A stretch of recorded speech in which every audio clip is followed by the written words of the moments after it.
Hello and welcome back to the Sunny Side, a place to discuss film, television, games, all things storytelling, while being sincere, thoughtful, and always staying on the sunny side.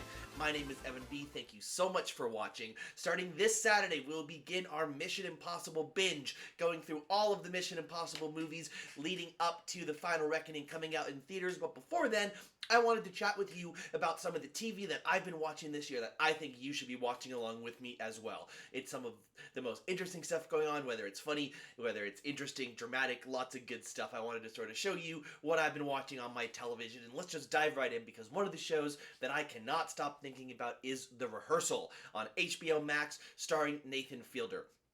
Now, if you know Nathan Fielder as an actor, as a performer, as a creative, then you probably know a bit more about this show. But for those of you that don't, Nathan Fielder is, it's hard to describe what he is. Maybe a modern-day Andy Kaufman. I think he's more than that. He is a man who sees the world in such an interesting way and has this really, really interesting beat on not just comedy, but about understanding the human condition in a way, and like why we do what we do, and is endlessly fascinated by it and finds a lot of humor in all these little tiny moments. And so case in point, the show The Rehearsal. The first season was really fabulous, but it happened during COVID, so I think his idea of what he wanted to do wasn't able to fully get out there. So this season, I think, is just a really great place to just dive in, because it starts off with a perfect premise. Nathan has found, through lots of crazy research in his esoteric mind, that there's something going on in the cockpit between pilots and first officers on planes. Yes, this is a story about the FAA.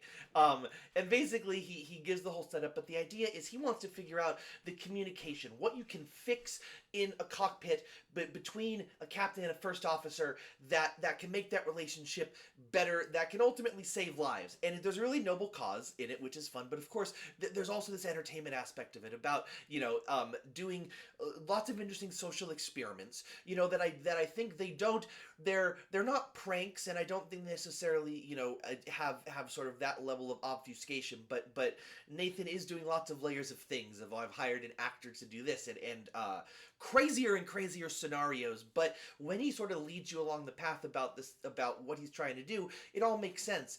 But in that, there's just some crazy places he goes. I don't want to give too much away, but I have never laughed out loud as much as I have watching the past few episodes of this show, but it's also incredibly heartfelt and incredibly deep and complex, and tells you about the human condition, while also being one of the most ridiculous things that you watch and you say, I'm shocked that anyone would even make this or put it on television, but you do, and you trust it, because you know he's going to take you somewhere that's going to at least give you some sort of answer about something, maybe about yourself. Anyway, check it out.